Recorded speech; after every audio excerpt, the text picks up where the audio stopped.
Saiyan Day Kid GOku might be the new best TUR, but should you summon?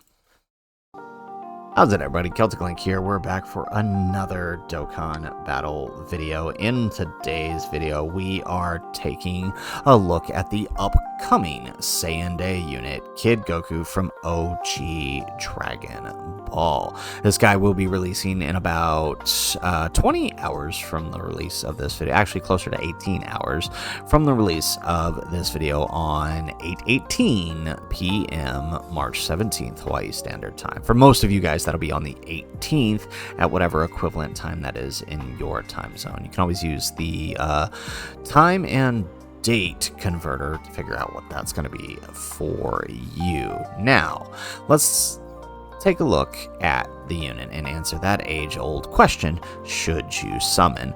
Of course, in order to answer that question, we're going to look at three major things. Number one, the unit itself. Is the unit good enough to justify a summon on his banner? Speaking of banners, number two, we're going to look at the banner itself, because of course the units do not exist alone. We got to determine whether or not that banner is good enough to justify a summon. And then finally, now that we are in uncharted territory, we're going to do our best to look at what lies ahead to make our final determination on should you summon for the Saiyan Day Kid GOku. So let's go ahead and jump on in and let's take a look at what this character is doing. So he's a DB Saga Earthbred Fighters category key 3 HP 200% with 170 attack and defense, and then an additional 50% to Youth and DB Seekers. So, I mean, this is not a terrible leader skill. It's honestly, you know, on par with the next set of 250 or 220% leader skills, 250 to HP, of course. And it's, I mean, it's not bad. Earthbred Fighters got a lot of good characters on it that are still of very much use. You know, the fusions are on his 170 at least. The 220% is a bit worrisome, right? Because DB Seekers, while not fully developed yet, is kind of rough. Youth's got a lot of good characters on it and is going to be getting better over the course of this year, given the types of EZAs that are coming. DB Seekers 2, especially if when we get more Daima characters, especially they will all most likely be on Dragon Ball Seekers. So, I mean, the full leader skill will be of very, very valuable use over the course of this year. Obviously, other better leader skills will come out, but, you know, as a sort of, you know, typically what the Saiyan Day leaders give you is sort of an all-encompassing leader skill of what's to come for the year. So, I mean, expect a lot of Earthbred Fighters and maybe some more DB Saga characters throughout this year. So, with that in mind, let's take a look at the rest of his kit. So, he does have two super attacks. He has a unit super attack with a Bulma, which stacks attack and defense and stuns the enemy, and then his regular super attack, which raises attack and defense and seals. So, if you have a Bulma on the team, really good tech there with the stunning, guaranteed stuns. If not, you have, you know, guaranteed seals, both of which can end up being very useful. He does have an entrance animation that he activates with a DB Saga, Youth, or Dragon Ball Seekers category ally attacking in the same turn. Yeah, and it gives him an additional super attack along with 40% damage reduction for 7 turns. He has attack and defense 200%. Damage reduction 20%, so that's 60% for the first 7 turns, and launches an additional attack with a 70% chance of becoming a super attack. He has attack 100%, 55% chance of performing a crit within the turn, and 22% chance of evading enemies' attack with the turn when attacking with 12 or more key. He has defense 200%. And for every super attack performed, he gets an additional 50% attack up to 200%. After he performs 7 or more super attacks, which is like turn 3 to 4, depending on how many extra supers you get, he gets another guaranteed additional attack and guards all attacks. So this makes him really good for the Festival of Battles, right? So even though he's getting a 20% stack, the amount of supers he's doing kind of makes up for it. Combine that with guard damage reduction, which we have discovered on stacking units is actually pretty darn powerful. You know, it makes him a great unit for some of these longer red zones and, of course, the Festival of Battles. Now, I did want to take a moment to talk about this part of his passive here, right? Because this is what really clutches him out as one of the better TURs. It seems innocuous, right? It seems like this is just kind of nothing, right? This is kind of a low chance. But what it's actually doing is pretty darn impressive because It's a 55% chance of performing a critical hit within the turn. Because of this part here, within the turn, what this is basically saying is that if he procs this 55%, every hit following this within the turn is a guaranteed critical hit. So this is really, I mean, that's really nice. The same goes for the dodge, 22% chance. If he procs that 22% chance, right, every subsequent attack after that will be guaranteed evasion. And to my understanding, this part, I'm not so sure about the crit, but this part stacks, right? So because it's when attacking with 12 or more ki, every time he launches an additional super, this builds up further. It's kind of hard to tell with this one because, right, once it procs, it's there forever. It's not continuously procking, right? But with this one, because it's such a low chance, it's kind of easy to see if it is actually taking effect. So the thing is, I mean, this is just going totally off the wording here and the sequence and the data. It's possible that it doesn't stack, but either way, the part of this where it's guaranteed for the rest of the turn once it procs is there, and that does make him very, very good. It's like just that little extra tech to make him, you know, right? Maybe he's not ready for a big super. He still needs to get some more additionals. He can proc a dodge, and with a decent dodge build, he might actually just dodge it outright and then continue to dodge everything else, right? Or even if he just dodges the one normal, now you have a guaranteed dodge for a super attack. Pretty good, and there's probably a lot of good play with that, so I do like that. He also has an active skill that is just a guaranteed 30% attack and defense for the rest of battle. So this is really nice as a stacker, especially for that last little boost you need towards the end of the fights. So all in all, he is a great character. I would say as a unit, if you have the stones, you know, I know most of us are dried up after 10th anniversary, but as a unit, he is definitely worth a summon. So that's one in the category of summon. But of course, this dude is not on a banner to himself, right? He exists on this banner right here, which of course is our next point, right? Who's on the banner and is that banner worth it? Of course, thanks to the data download, we can see at least half of the banner, right? We have the new Kid GOku, we have the return of STR Roshi, the new Chi-Chi, the TEQ Vegeta returning once again, and of course the first return of TEQ UI Goku. Well, the first coinable return for TEQ UI Goku. So it's pretty standard for Saiyan Day, although it does make things a little interesting, right? Because previous Saiyan Day banners typically house all of the previous Saiyan Day units, and then maybe one or two units that fit the theme of the character. However, this last year they dropped the number of featured units. Who's that? Hopefully they keep it the same. Hard to say for certain until we get to the actual end game, but that's likely going to keep the same. So it's actually 1, 2, 3, 4, 5, 6, 7 featured. This is actually pretty good, especially when you consider the fact that the banner will also have, for the first time ever on a Saiyan Day banner, 3+1s. There's no pity, but there is 3+1. So that's kind of nice. So all in all, looking at the banner, assuming we follow suit of last year, right? So we'll have the two new units. We'll have TEQ UI Goku. We'll have Roshi, and then TEQ Vegeta. That leaves 2 open slots for the banner. And then, of course, we know more than likely one of those open slots is going to fizz Path to Power Goku. Since he is getting an easy A, and he's honestly pretty good, right? Easily one of the best TURs, even though he's not the greatest for the Festival of Battles. I hope we're not holding that standard to a unit, but as a unit, this guy is incredible. So him being on the banner is a definite W. And then, of course, right, that leaves whatever this final slot is. So it was a previous Saiyan Day unit last year. It's possible this could be God Goku.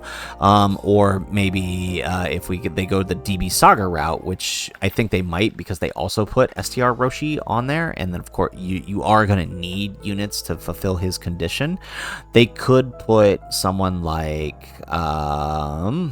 right? Because his active condition needs Seekers, Youth, or DB Saga. I could very much see them putting the Int Goku on here, because he's pretty much one of the only other characters that I think that's actually it. Him and Roshi are the only TB Saga TURs. So yeah, that's pretty likely he's going to be the case. And if not him, I could actually see them going the youth route here and putting maybe someone like the Fizz Brats or something on there, because they would actually fit their full leader skill. Where are they? These guys right here could actually fit.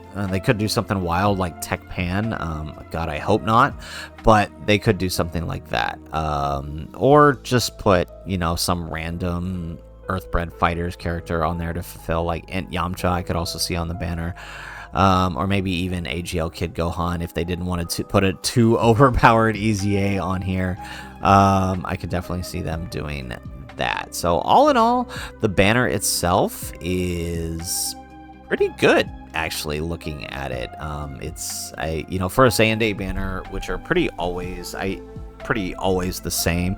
The return of TEQ Goku really does increase the value of this, because even though some of the events are a bit longer, like he's not great for Festival of Battles, but for some of the red zones, he is still incredibly powerful with that active skill of his, allowing you to kind of bypass some of the major difficult phases that catch up a lot of units. So I would definitely say that, given that,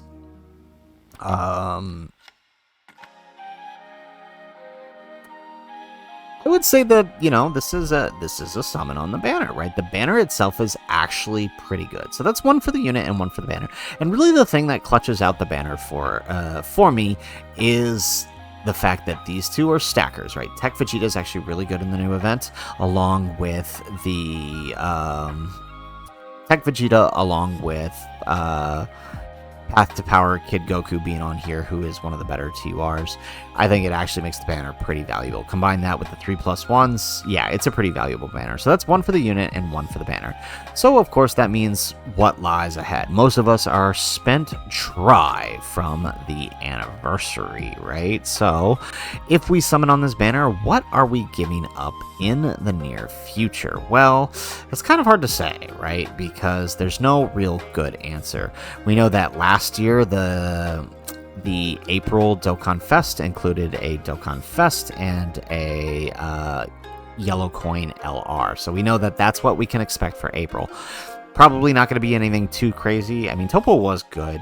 Ginyu was I mean, he could have been a lot better if they actually helped him out with what he actually needed, but they kind of just left him in the dust. But that might change this year, right?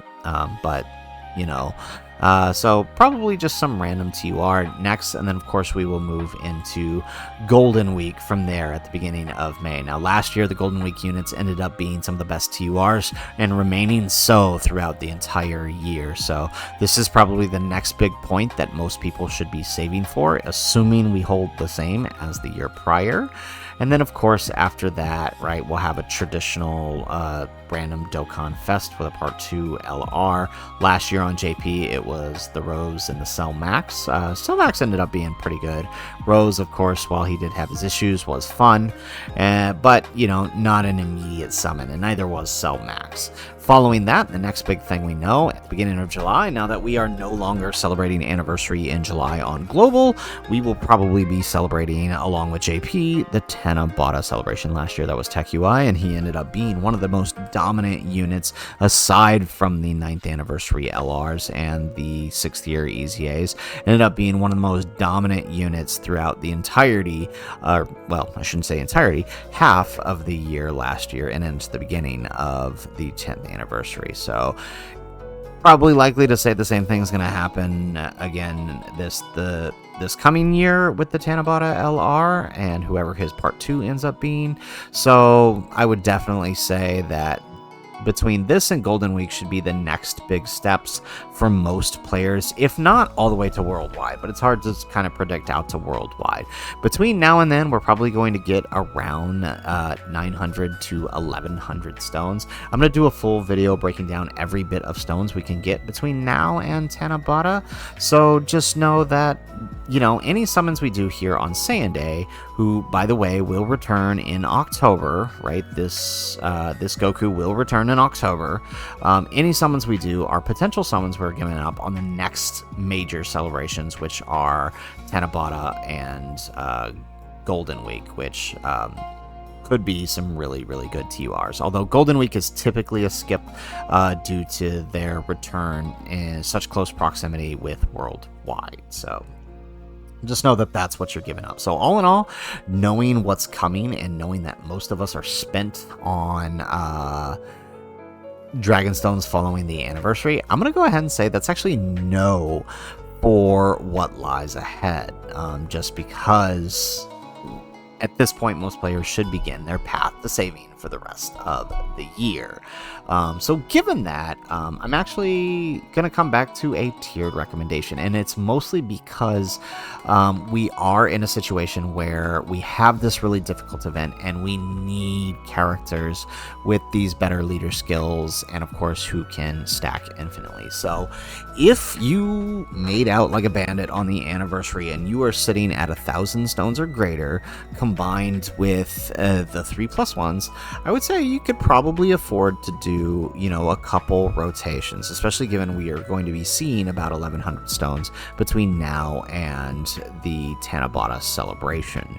I would definitely say that you could afford maybe, I would say, no more than 3 rotations. That's 150 stones each, so that's 450 stones, roughly 500 stones I say should be your max. If you're between and so that's if you're greater than 1,000. If you're between 800 and 1,000, I would say probably no more than 2 rotations. That's 300 stones. That'll drop you down to about 500, which will put you at a good place for saving. I'm really remiss to recommend going full on this banner due to the fact that there is no more pity. That's the big thing here. There's no guaranteed on that third multi like on a pity banner. So I'm really hesitant to say, hey, go all in and get that pity, right? Because there is none. If you're anything less than 500, I would say do not summon on this banner. As much as it pains me to say, because I'm a huge OG Dragon Ball fan, waiting till October when he makes his return is the best thing you could do.